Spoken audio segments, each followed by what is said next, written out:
ربنا اننا نخاف ان يفرط علينا او ان يطغى. اے اللہ، حضرت موسیٰ کیا دعا مانگ رہے ہیں؟ اے اللہ ہم دونوں جب جائیں گے ہمیں یہ خوف ہے کہ وہ ہم پہ بہت ظلم کرے گا، بہت سرکشی کرے گا. قال لا تخافا، اللہ فرماتے ہیں ڈرو نہیں، اننی معکما، ہر وقت تمہارے ساتھ ہوں، اسمع و ارا، تمہاری باتیں سنتا بھی رہوں گا اور تمہیں دیکھتا بھی رہوں گا.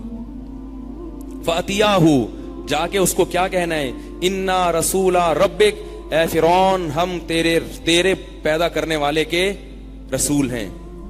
انا رسول ربک فارسل معنا بنی اسرائیل ولا تعذبہم، بنی اسرائیل کو ہمارے ساتھ بھیج دے، انہیں جس عذاب میں تو نے مبتلا کیا ہوا ہے اس عذاب سے ان کی جان چھوڑ دے. قد جئناک،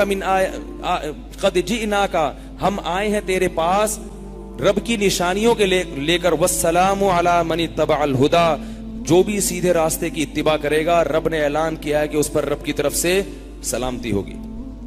اب جب یہ موسیٰ علیہ السلام پہنچے ہیں فرعون کے پاس ہارون علیہ السلام کو لے کر، تو فرعون تو قتل کے در پہ تھا، لیکن ان کی یہ بات سن کے وہ موضوع کیا ہو گیا؟ چینج ہو گیا. وہ ہکا بکا ہو گیا کہ یہ کیسی بات کر رہے ہیں بھائی. تو فرعون نے سوال کیا فمر ربکما یا موسیٰ، اے موسیٰ تم دونوں کا رب کون ہے؟ حضرت موسیٰ نے کیا کیا؟ ربنا الذی اعطى كل شيء خلقه ثم هدى، وہ رب ہے جس نے دنیا کی ہر چیز کو بنایا اور اسے اس کی فطرت کے راستے پر چلا دیا. ظاہر ہے یہ کام تو نے نہیں کیا. فرعون تو اپنے آپ کو رب کہتا تھا نا. یہ بڑی جامع آیت ہے. اللہ نے اس کائنات کی ہر چیز کو بنایا، یہ خود سے بن نہیں سکتی، اور بننے کے بعد اس میں اتنی مینجمنٹ ہے کہ جس کو جس کام کے لیے پیدا کیا وہ خود بخود اس کام پہ لگا ہوا ہے. تو پتہ چلتا ہے کہ وہ خود بخود نہیں لگا، اس کو اس پہ چلایا گیا ہے. بکری جب بچہ دیتی ہے، بچہ تھنوں کی طرف خود بخود بھاگتا ہے. حضرت موسیٰ کہہ رہے ہیں کہ یہ کس نے اس کے دل میں ڈالا ہے؟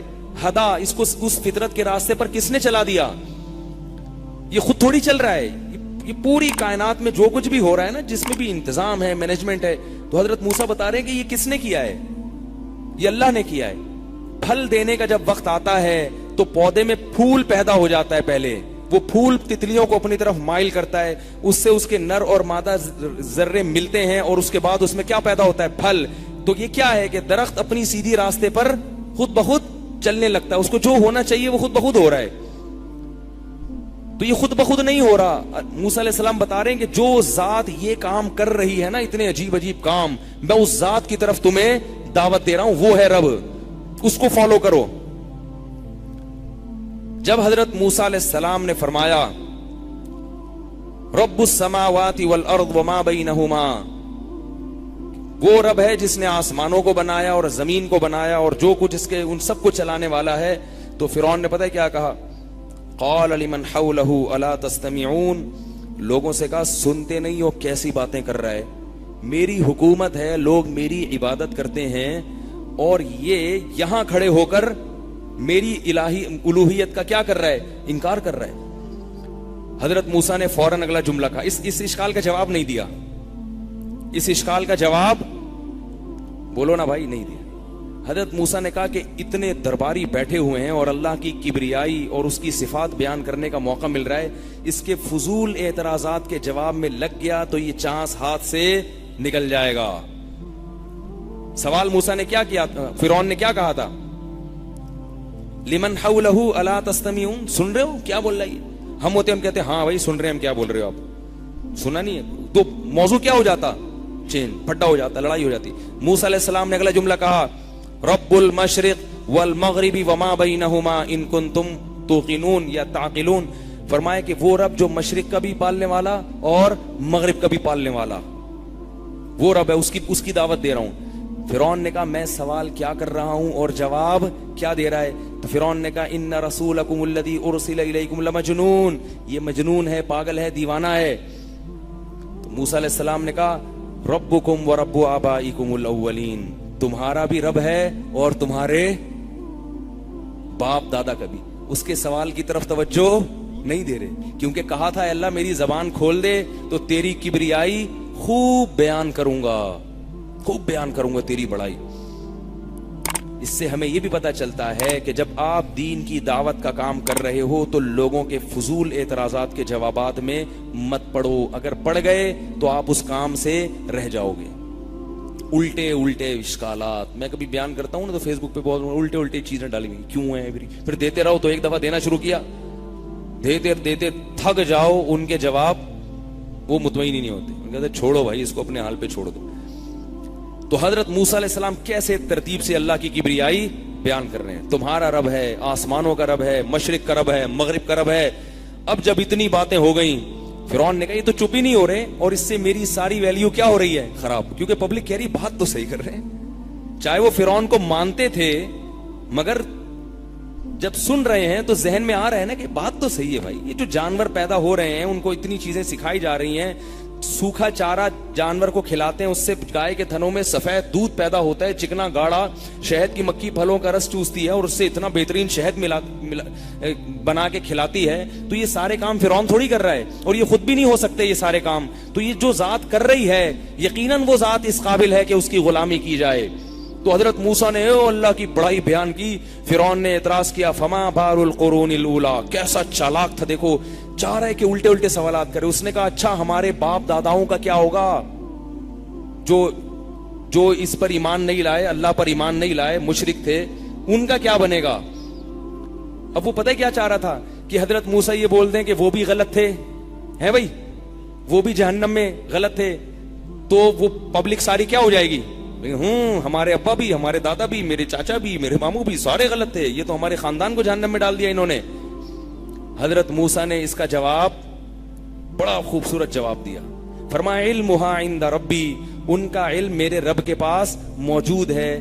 لا یضل ربی ولا ینسا, میرا رب نہ غلطی کرتا ہے نہ بھولتا ہے.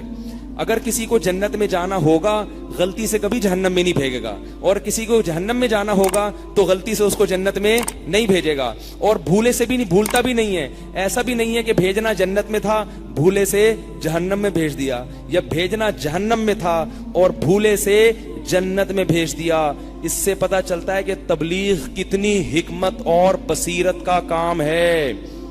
ہر سوال کا جواب نہیں دینا, اور اگر کوئی معقول سوال ہو تو اس کا جواب دینے میں حکمت اور مصلحت سے کام لینا ہے.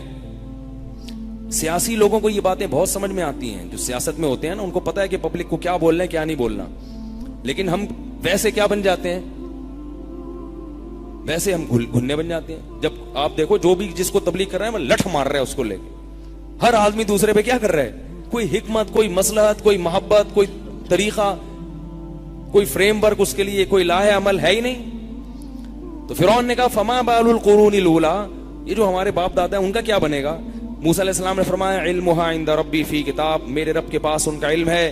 لا یضل ربی ولا ینسا, وہ نہ بھولتا ہے اور نہ غلطی کرتا ہے. الذی جعل لکم الارض مہدا, اس اللہ کی بات کر رہا ہوں جس نے زمین کو تمہارے لیے بچھونا بنایا. پھر اللہ کی کبریائی شروع کر دی سوال کے جواب. وانزل من السماء ماء, اور اسی نے آسمان سے پانی برسایا. فاخرجنا به ازواجا من نبات شتى, اور یہ طرح طرح کے جو پھل پیدا کیے, مٹی اور گارے اور گوبر کے ملاپ سے طرح طرح کے پھل پیدا کیے, آم, خربوزے, تربوز, انار, انگور, کھجور. کلوا ورعوا انعامکم, اور اس نے کہہ دیا کہ کھاؤ خود بھی اور اپنے جانوروں کو بھی کھلاؤ. ان فی ذلک لآیات لأولی النہی, بے شک عقل مندوں کے لیے اس میں بہت بڑی بڑی نشانی ہے. فرعون کہہ رہے میں سوال کیا پوچھتا ہوں, جواب پھر اللہ کی پوری ایک کبریائی شروع ہو جاتی. کیا انداز تھا موسیٰ علیہ السلام کا. وہ کہہ رہے میں پوچھتا کیا ہوں, پھر یہ تو بولے ہی چلے جا رہے ہیں, بولے ہی چلے جا رہے ہیں. اللہ فرماتے ہیں وَلَقَدْ أَرَيْنَاهُ آيَاتِنَا كُلَّهَا, ہم نے بہت ساری نشانیاں دکھائیں فرعون. پھر فرعون کیا کہنے لگا, لَئِنِ اتَّخَذْتَ إِلَٰهًا غَيْرِي, جب دلائل کی دنیا میں عاجز آ گیا نا, دلیل تو کچھ بن نہیں رہی, دھمکیاں دے رہا ہے. لَئِنِ اتَّخَذْتَ إِلَٰهًا غَيْرِي, میرے سوا کسی کو معبود بنایا, میرے سوا کسی کے قانون کو فالو کیا. معبود صرف پتھر کے بت کے سامنے جھکنے کو نہیں کہتے. اگر آپ اسلام کے قانون کے مقابلے میں کسی اور کے قانون کو اچھا سمجھتے ہو تو آپ اس کو کیا کہہ رہے ہو, معبود بنا رہے ہو.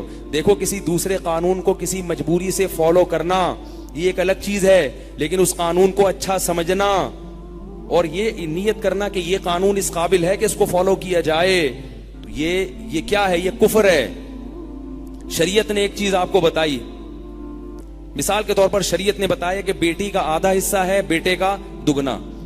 اب آپ کہہ رہے ہو نہیں میں یو کے میں رہتا ہوں، میں امریکہ میں رہتا ہوں، میں امریکہ کے قانون کو فالو کر کے بیٹی کو بھی اتنا ہی دوں گا جتنا بیٹے کو۔ تو اگر یہ کسی مجبوری سے کر رہے ہیں کہ بھئی اگر میں نے اس کے خلاف کیا تو میری ٹھکائی ہو جائے گی، جیل میں بند ہو جاؤں گا، تو وہ تو ایک الگ چیز ہے۔ لیکن اگر بغیر کسی مجبوری کے کر رہے ہیں، اس لیے کہ بھئی آپ سمجھتے ہیں کہ یو کے کا قانون زیادہ اچھا ہے بنسبت اسلام کے، تو کافر ہو جاؤ گے، کیونکہ آپ نے خدا کس کو بنایا؟ یو کے کو بنا لیا۔ اگر آپ کے امریکہ میں رہتے ہو، میں اس لیے کہہ رہا ہوں کہ وہاں رہنے والوں میں یہ مسائل زیادہ ہیں۔ شریعت کا قانون ہے کہ زبان سے طلاق نکالی تو طلاق ہو گئی۔ اب ایک صاحب کا امریکہ سے فون آیا کہ میری وائف کہہ رہی ہے کہ جب تک گورنمنٹ اس طلاق کو کنسیڈر نہیں کرے گی میں اس طلاق کو طلاق نہیں مانوں گی۔ میں نے کہا آپ اس کو بتا دیں کہ شریعت اسلام کیا کہتا ہے کہ زبان سے دے دی تو نکاح ختم۔ تو جواب میں کہتی نہیں بھائی یہ مولویوں کی باتیں میں نہیں مانتی، میں جس ملک میں رہتی ہوں اس قانون کو فالو کروں گی۔ یہاں کوئی مجبوری نہیں ہے، اس کو مجبوری نہیں ہے۔ اب یہ ایسی خاتون کیا ہو جائے گی؟ اسلام سے خارج۔ تو فرعون یہ سمجھتا تھا کہ میں نے اگر موسیٰ کے خدا کو خدا مان لیا تو میرا آئین اسی دن سے ختم، میرا جو قانون ہے نا اسی دن سے کیا ہو جائے گا؟ معطل۔ جیسے جب فوج مارشل لا لگا دیتی ہے تو آئین کیا ہو جاتا ہے؟ معطل۔ وہ سمجھتا تھا مان لیا نا تو میں کیا ہو جاؤں گا، پھر مجھے بھی ان سے پوچھ کے چلنا پڑے گا۔ حضرت موسیٰ اس سے بادشاہت نہیں لے رہے تھے، ٹھیک ہے تو بادشاہ بنا رہے، ٹھیک ہے نا، آئین کیا ہو جائے گا؟ معطل۔ وہ آئین کو معطل کرنا، تبھی سب کچھ لوگ کر لیتے ہیں، قانون میں تبدیلی نہیں چاہتے، کہتے ہیں قانون اسلام کے مطابق نہ ہو، اور اللہ کہتے ہیں سب کچھ ہو سکتا ہے، قانون کس کے مطابق ہونا چاہیے؟ اسلام کے مطابق۔ تو اس لیے یہ بڑا حساس معاملہ ہے۔ تو موسیٰ علیہ السلام نے اللہ کی کبریائی بیان کی، پوری لمبی تقریر کی موسیٰ علیہ السلام نے۔ تو فرعون پھر دھمکی پر آیا، لئن اتخذت الہا غیری، میرے سوا کسی کو معبود بنایا، الہ بنایا، لئن اتخذت الہا غیری لاجعلنک من المسجونین، جیل کی کوٹری میں ڈال دوں گا۔ قال اولو جئتک بشیء مبین، حضرت موسیٰ وہ لمبی تقریریں کر کے تو اللہ کی کبریائی بیان کر کے فارغ ہو چکے تھے، اب معجزہ دکھانے کا وقت آیا۔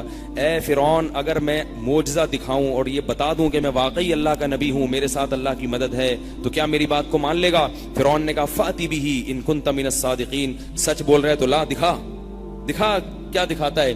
فألقى عصاه فإذا هي ثعبان مبین، لاٹھی زمین پہ ڈالی اور بہت بڑا اژدہا بن گئی، اور اپنا ہاتھ نکالا تو سورج کی طرح چمک رہا۔ قال لمن حوله، اپنے درباریوں سے کہنے لگا ان ھذا لساحر علیم، سیکھا ہوا جادوگر ہے۔ کیا ہے؟ بڑا سمجھدار جادوگر ہے، جادوگر ہے اور علیم ہے، خوب اس شعبے کو جانتا ہے۔ فلنأتینک بسحر مثلہ، یہ تو کوئی مسئلہ ہی نہیں ہے، میں اس سے زیادہ طاقتور تیرے سامنے جادو لے کر آؤں گا اور وہ جادو کے زور سے تجھے رسوا کر دوں گا، اور تو خود بتایا موسیٰ۔ اور پھر یہ بھی کہنے لگا کہ یہ دونوں جادو کے زور سے ہمیں ہمارے شہر سے نکالنا چاہتے ہیں، ایسے ایسے جادو دکھا رہے ہیں۔ حضرت موسیٰ نے کہا ٹھیک ہے۔ فرعون نے کیا کہا کہ بھئی تو دن بتا دے، فجعل بیننا و بینک موعدا، اے موسیٰ تو خود بتا کس دن تیرا جادوگروں سے مقابلہ کرواؤں، ٹھیک ہے نا، جادوگروں سے مقابلہ کرواؤں کس دن؟ اگر موسیٰ علیہ السلام باطل پر ہوتے تو کیا کہتے؟ کہیں چھپکے سے ہو جائے، ٹھیک ہے نا۔ موسیٰ علیہ السلام نے فرمایا موعدکم یوم الزینہ، جو تمہاری عید کا دن ہے جس میں سب اکٹھے ہوتے ہیں کھلے میدان میں، وہی دن مناسب رہے گا۔ اللہ فرماتے ہیں فتولی فرعون، فرعون نے مجلس کو برخاست کیا، وجمع کیدہ، اور پوری حکومتی ذرائع استعمال کرنا شروع کر دیے۔ بھائی پورے مصر میں جہاں جہاں کوئی جادوگر ہے، عامل بنگالی بابا سنگ دل محبوب آپ کے قدموں میں، اور جناب وہ جادو وہ جو سر چڑھ کے دولے، بنگلہ دیش بھی فون کیا ہو بلاؤ بنگال کا جادو، وہ فلانا کا جادو، جتنے بھی انتر منتر کلی کلنتر والے ہیں نا، سارے تاریخ چوہتائی کو فون کیا ہو تو بھی آ جا یار، تو ہر پورے مہینے جو ہے نا رسالے لکھ لکھ کے لوگوں کو الو بنا رہا ہے، آ جا یار یہاں اپنے جو ہے نا فن کے جوہر دکھا. اور کیا دیوبندی، کیا بریلوی، کیا اہل حدیث، جو بھی اس زمانے میں ہوں گے، ٹھیک ہے نا، یہ ہر دور میں ہی ہوتے ہیں اس قسم کی چیزیں. ہمارے فرمایا کرتے تھے یہ جو دیوبندی، بریلوی، اہل حدیث ہے نا، یہ فرقوں کے نام نہیں ہے، یہ انسان کی مختلف کیفیات ہیں. مختلف لوگوں میں مختلف کیفیات ہیں. جو فرقہ ہر فرماتے تھے بچہ شروع میں بریلوی ہوتا ہے جب پیدائشی ہوتا ہے نا، نہیں سوری، فرماتے تھے بچہ جب پیدا ہوتا ہے تو غیر مقلد ہوتا ہے، وہ اہل حدیث ہوتا ہے، غیر مقلد. وہ کہتے کسی کی نہیں مانوں، جو مجھے سمجھ میں آئے گا وہ کروں گا. تو یہ کیفیت ہے. تبھی ماں باپ اس کو سمجھا رہے ہیں. دلیل سمجھنے کی صلاحیت نہیں ہے، مگر کیا کہتا ہے، میں اپنی چلاؤں گا. ضد کرتا ہے، ضد اڑی نہیں میں نے. بھائی اسے آپ ابا دادا کی تقلید کرو گے، تقلید شرک ہے. بچہ کیا کہتا ہے، بھائی یہ سمجھدار ہیں. شرک جب ہوتی جب یہ بھی تمہارے جیسے ہوتے ہیں، یہ تم سے افضل ہیں، تو اس لیے ہم کہہ رہے ہیں نہیں. تو پھر جب تھوڑا سا بڑا ہوتا ہے تو شعور آ جاتا ہے، تو کیا بن جاتا ہے، دیوبندی بن جاتا ہے کہ یار تھوڑا سا لگام دو اپنے آپ کو، تھوڑا سا لگام دو اپنے آپ کو. اتنا بھی آزاد ہونا صحیح نہیں ہے، تھوڑا سا کسی کو فالو کرو. فرماتے جب تھوڑی عمر زیادہ ہوتی ہے کہتا ہے سب چلتا ہے یار، تھوڑا اور براڈ مائنڈ، آہستہ آہستہ براڈ مائنڈڈ ہو رہا ہے نا، ذہن کشادہ ہوتا ہے. تو آخر اسٹیپ میں آگے کہتا ہے یار سب ٹھیک ہے، یا رسول اللہ بھی ٹھیک ہے، ناچنا گانا بھی ٹھیک ہے، سب چلتا ہے. تو فرماتے تھے ایک مزاح کرتے تھے، اس کو کہیں سیریس نہ لیں. لوگ میری ہر بات کا کلپ بنا کے نا، ہر بات کا کلپ بنا کے ایسے ڈال دیتے ہیں جیسے کوئی قرآن و حدیث ہو. تو ایک مزاح کی بات ہے. تو اس دور کے بھی ہوں گے، اس زمانے میں جو بھی دیوبندی، بریلوی، اہل حدیث، عالم، عامل، جادو ٹونے. اللہ فرماتے ہیں فتولا برکنہ، پوری جماعت کے ساتھ فرعون نے منہ موڑا اور کہا کہ فجمع کیدہ، اور پوری حکومتی تدبیر اختیار کی. منادی کرا دی شہر کے اندر، بھائی جو بھی جادوگر ہے، کیونکہ لوگ ابھی تک بہت انسپائر ہو چکے تھے کس سے، موسیٰ علیہ السلام کی تقریر سے. تو اللہ فرماتے ہیں ثم اتا، اور پورا لاہور لشکر لے کر جادوگروں کا موسیٰ اور ہارون کے مقابلے میں لا کے اس نے میدان میں کھڑا کر دیا. تو وقت کافی زیادہ ہو گیا ہے، پھر انشاءاللہ پھر یہ واقعہ کل بتائیں گے. اللہ تعالی ہم سب کو اس واقعے میں جو عبرت کی باتیں ملتی ہیں ان سے سبق حاصل کرنے کی توفیق عطا فرمائے.